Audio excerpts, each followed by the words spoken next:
है। आप बताइए। हाँ, जय सिया राम भैया। मैं मधु शर्मा, मैंने पूनम के दिन हवन में मैं बैठी थी। तो उस दिन मुझे ऐसा लगा बहुत सारे लोग अंदर हवन के कुंड के अंदर नाच रहे हैं, हाथ ही हाथ दिखाई दे रहे थे। उसके बाद मुझे पंख, बड़ा पंख दिखा एक तरफ का। वो पंख दिखा, उसके बाद शिव जी का हाथ दिखा मेरे को। और उसके बाद मतलब हनुमान जी दिखे, हम्म, चिंतपूर्णी माता दिखी पिंडी के रूप में। हम्म, और उसके बाद मैंने आपके अंदर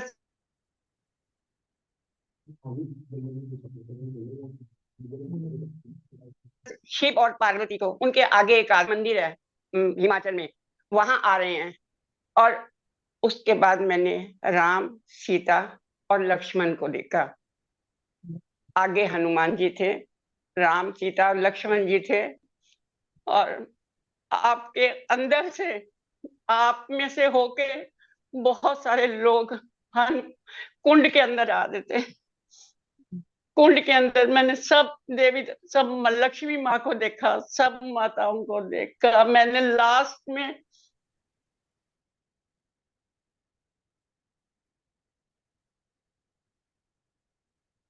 गंगा माँ को देखा। गंगा माँ आ रही है, उसके बाद उस पर उठ गया, उसमें हाथ डला हुआ है। नीचे एक संत है जो घुटने के बल बैठ के उनको प्रणाम कर रहे हैं। मैंने सब आपसे शेयर करना चाह रही थी।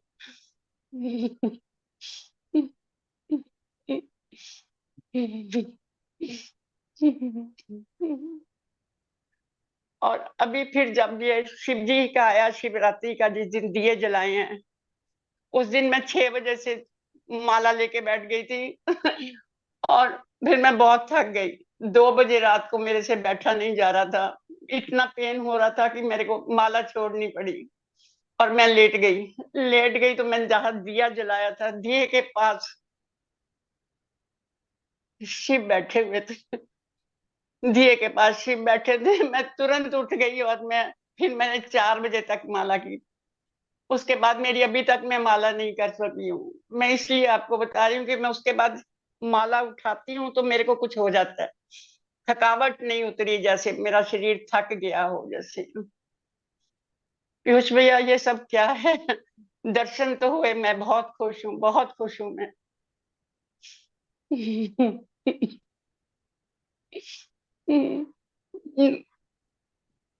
शेरों वाली माँ भी दिखी, लक्ष्मी माँ भी दिखी, पिंडी माँ, चिंतपूर्णी भी दिखी। माँ, माँ के दर्शन सब माँ के हो गए मेरे को।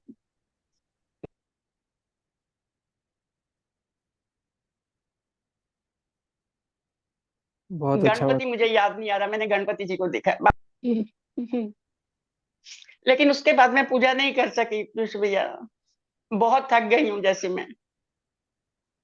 चलो, पहले तो आप थोड़ा सा फोन को ठीक कीजिए। फोन को थोड़ा सा ठीक कीजिए ताकि मैं आपको ढंग से देख पाऊँ। आप अपने हाँ फोन जी। को थोड़ा सा ठीक कीजिए। हाँ। हाँ, हाँ जी। जी अब ठीक है। अब ये ठीक है। लाइट बंद कर दे। हाँ। नहीं नहीं ठीक, नहीं नहीं ठीक है। हाँ, रहने दे लाइट रहने दे। मैं हाँ जी। पहले आपके साथ साथ मैं सबको बताना चाहता हूँ, ये वही मधु शर्मा जी हैं, शेखर शर्मा जी की माता जी, जो एक समय पर बोल रही थी, क्या भैया मुझे दर्शन होंगे, क्या भगवान शिव मेरी सुनेंगे, क्या क्या इस क्या इस बूढ़ी उम्र की भोले बाबा सुनेंगे।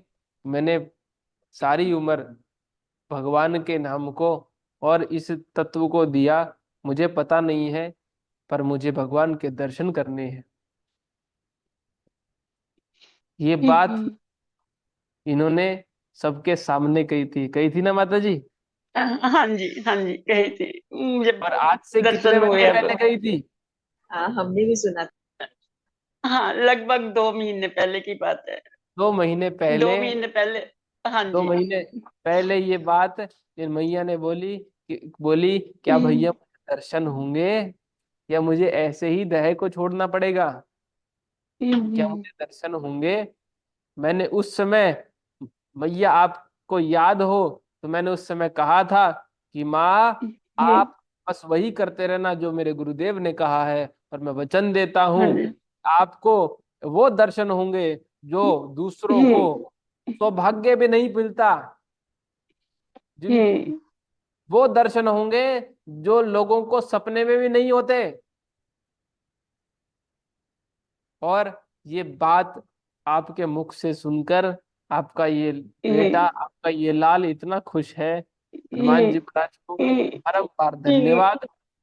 इस जन्म में मैंने आपके दर्शन किए प्रभु, आपके बीच में से होके आ रहे थे।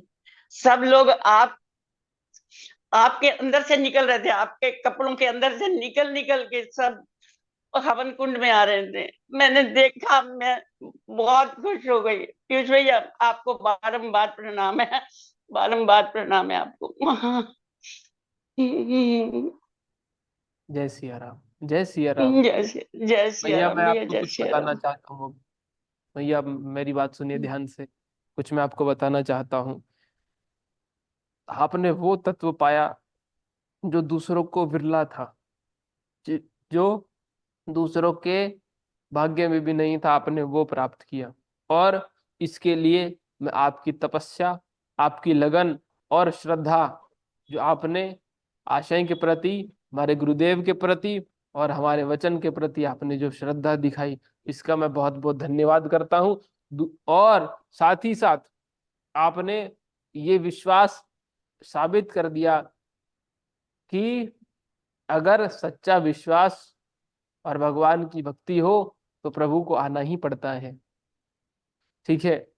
साथ ही साथ अब जब प्रभु की कृपा आपको इस रूप में प्राप्त हुई, ठीक है, तो आपके सूक्ष्म शरीर को इस तरह की ऊर्जा मिली हुई है, इस तरह की सिद्धि प्राप्त हुई जो आपका शरीर अभी संभाल नहीं पा रहा है।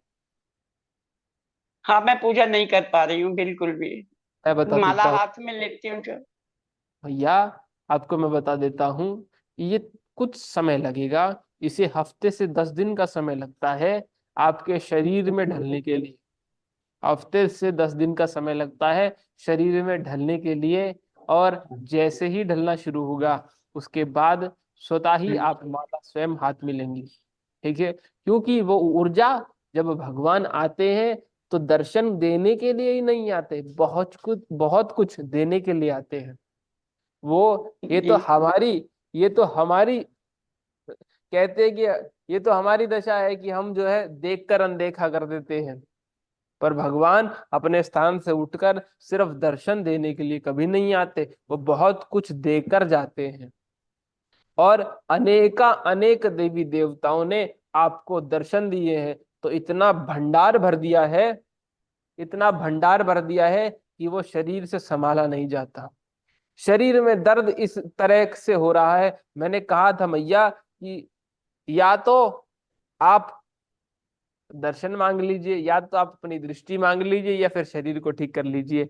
तब इन्होंने कहा था कि प्रभु के दर्शन हो जाए मरने से पहले, यही मेरी इच्छा है। और जी अभी अभी जब भगवान के दर्शन हो गए हैं तो उनकी ऊर्जा इस रूप में है कि वो आपके शरीर में ढलने तक कम से कम 10 से 15 दिन लगेंगे। आप ऐसा मत सोचिए कि प्रभु ने आपको छोड़ दिया, अभी तो आप जागृत हुई हैं, अभी तो आप जी जागृत हुई हैं भैया। अभी आपको बहुत कुछ देखना है, बहुत कुछ सीखना है। ठीक है। और जी इसी आस में रहना, इसी आस में रहना कि मैं, मेरा जिंदगी का जितना भी दिन है, जितने भी पल है, मेरे जिंदगी के जितने भी दिन है, जितने भी पल है, मैं उस राम के नाम को दूं, ताकि उस हर नाम में, हर सांस में आप अनंत डायमेंशन चढ़ते रहें। घबराइए नहीं। बहुत बहुत बधाई, और हमारी तरफ से, आशय फैमिली की तरफ से आपको शुभकामनाएं। बहुत